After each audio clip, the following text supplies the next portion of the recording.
Mom laughed. Don't do anything stupid, my dad said. Okay.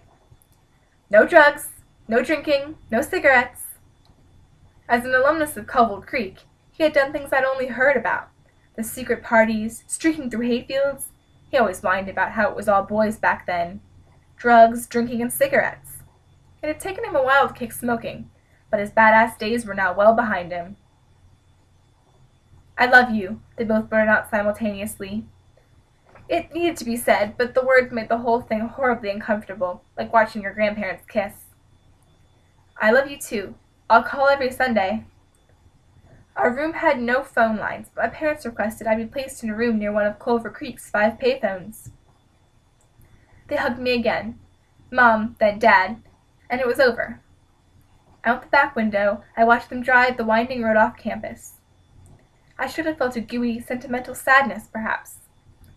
But mostly I just wanted to cool off, so I grabbed one of the desk chairs and sat down outside my door in the shade of the overhanging eaves, waiting for a breeze that never arrived. The air outside sat as still and oppressive as the air inside.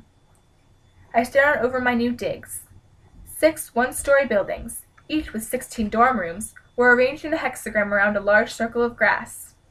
It looked like an oversized old motel. Everywhere, boys and girls hugged and smiled and walked together. I vaguely hoped someone would come up and talk to me. I imagined the conversation. Hey, is this your first year? Yeah. I'm from Florida.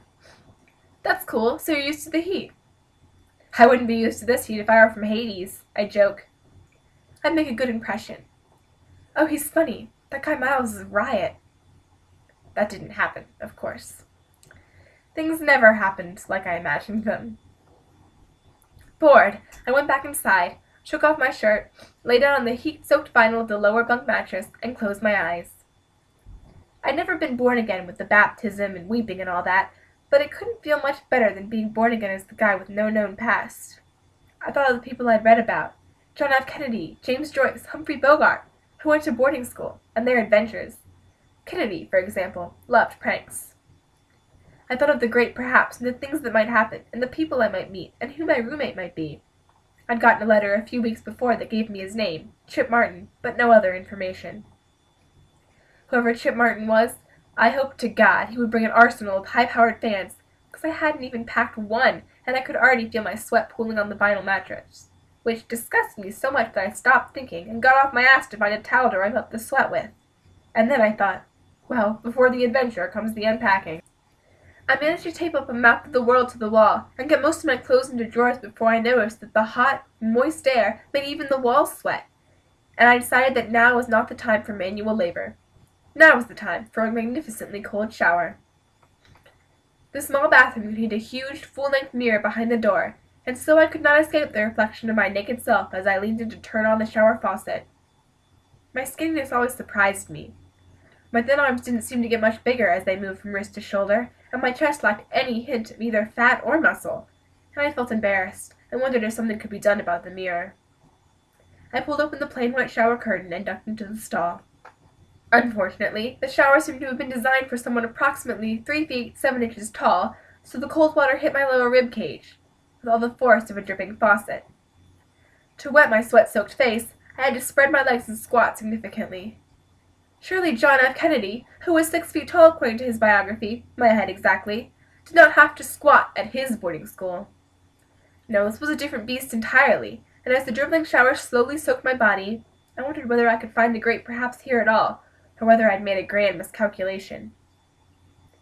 When I opened the bathroom door after my shower, a towel wrapped around my waist, I saw a short, muscular guy with a shock of brown hair. He was holding a gigantic army green duffel bag through the door of my room. He stood 5 feet and nothing, but was well built, like a scale model of Adonis, and with him arrived the stink of stale cigarette smoke. Great, I thought. I'm meeting my roommate naked. He heaved the duffel bag into the room, closed the door, and walked over to me. I'm Chip Martin, he announced in a deep voice, the voice of a radio DJ. Before I could respond, he added, I'd shake your hand, but I think you should hold on damn tight to that towel till you get some clothes on. I laughed and nodded my head at him. That's cool, right? The nod. And I said, I'm Miles Harder. Nice to meet you. Miles is in To Go Before I Sleep? He asked me. Huh? It's a Robert Frost poem. You never read him? I shook my head no. Consider yourself lucky. He smiled. I grabbed some clean underwear, a pair of blue Adidas soccer shorts, and a white t-shirt, and mumbled I'd be back in a second, and ducked into the bathroom. So much for a good first impression. So where are your parents? I asked from the bathroom. My parents. Father's in California right now. Maybe sitting in his lazy boy. Maybe driving his truck. Either way, he's drinking. My mother's probably just now turning off campus. Oh, I said, dressed now, not sure how to respond to such personal information. I shouldn't have asked, I guess, if I didn't really want to know. Chip grabbed some sheets and tossed them onto the top bunk. I'm a top bunk man. Hope that doesn't bother you.